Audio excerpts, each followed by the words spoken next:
All right, so what we're going to take a look at here is one of the first uh, places where you start to see attitudes changing towards race.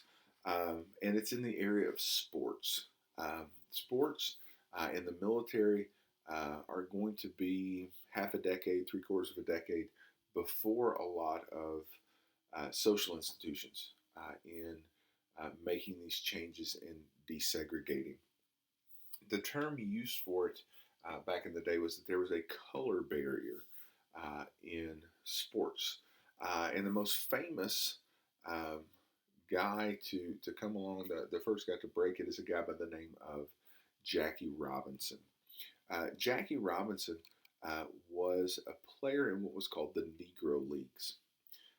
In the 1930s, there were um, there was an entire league with some famous teams. The Kansas City Monarchs is probably the most famous. Uh, that were just made up of black players. And then you had the major leagues, the teams we think about, the Yankees and the White Sox and those guys that are going to be, it's an all white league.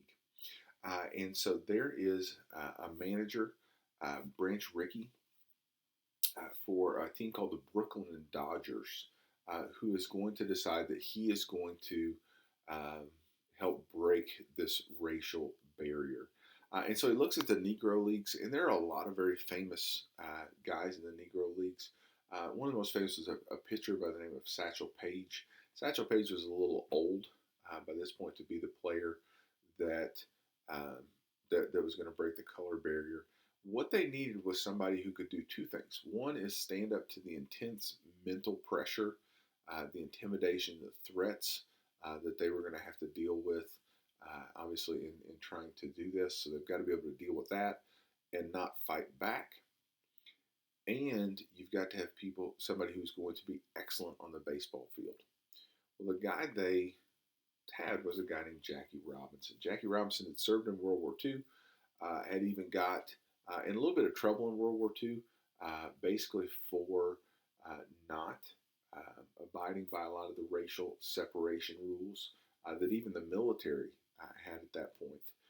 The military will be desegregated pretty quickly. President Truman does that after World War II.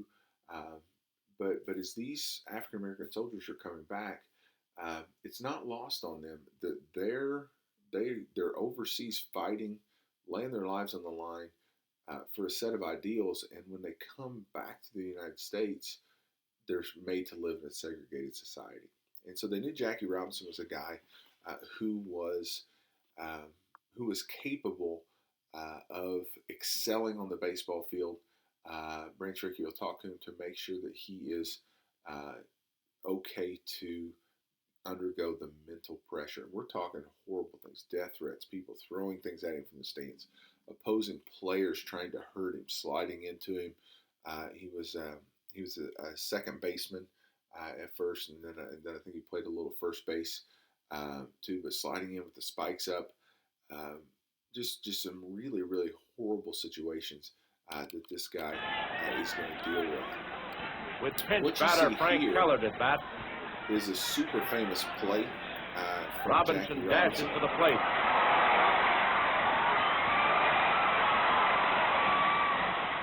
It's close, and umpire Summers calls him safe on the daring maneuver. But The Yogi guy Berra that, doesn't think that so. you're going to see there is Yogi Berra. He's a famous catcher for the New York Yankees who is not going to agree with that call, first of all. But that is Jackie Robinson stealing home plate in the World Series. Now, today we're used to the Dodgers being in Los Angeles. They don't move to Los Angeles, though, till the end of the 1950s, early 1960s. For a long time, they're in Brooklyn, which is in New York, which is kind of a natural rivalry with the Yankees. And those guys met several times in the World Series. We play back and forth. Most of the time, the Yankees are going to win, but the Brooklyn Dodgers do end up in the early 1950s getting a World Series title. Jackie Robinson comes in and excels. He's an excellent baseball player and opens the door for a lot of folks that will follow. And so slowly but surely, every year after Jackie Robinson breaks the color barrier, more and more major league teams will start adding African American players onto their rosters. Now, what does that mean? Well, that means that, first of all, you've got maybe a white fan base who is starting to cheer for um, people of a different color. Maybe that's a new experience, a way of kind of changing some attitudes there. You've also got now African Americans who can see uh, members of their race who are excelling on the biggest stage for the sport. And so there's a lot of psychological stuff that's going on in kind of both avenues. Jackie Robinson's a Hall of Fame baseball player. He played 7 or 8 seasons in the major leagues. Um, and Hall of Fame baseball player. His number is actually the only number that is retired in all of baseball. You barely see it there in the picture I've got, but he wore the number 42. And so if you go watch the Reds play, the Reds will have a number 42 retired in Dodger blue hanging in their stadium. Same way with the Cubs or the Cardinals. That number is retired in all of baseball. The last guy to wear it was a guy named Mariano Rivera, who played for the Yankees when I was a kid and up until the mid part of the 20 teens. And everybody that was wearing it when they made that decision could keep wearing it. But once he retired, he was the last guy wearing 42. The only time they'll wear 42 is every Major League Baseball player every year. On April 15th, the anniversary of Jackie Robinson breaking the color barrier, wears the number 42 in honor of Jackie Robinson. Jackie Robinson, this was one of the things that was said about him. It says, I've often said it changed baseball, but it also changed the country and eventually changed the world. Jackie made it easier for Rosa Parks. He made it easier for Martin Luther King Jr., and he made it easier for any black leader who was going to strive for racial equality. It basically changed the attitude of the whole country as far as looking at blacks. Want to encourage you. I send it out to you. I'll link it on the Canvas page too. The movie 42 came out a couple of years ago. Excellent. It's got Harrison Ford and Chadwick Bosworth that are in it.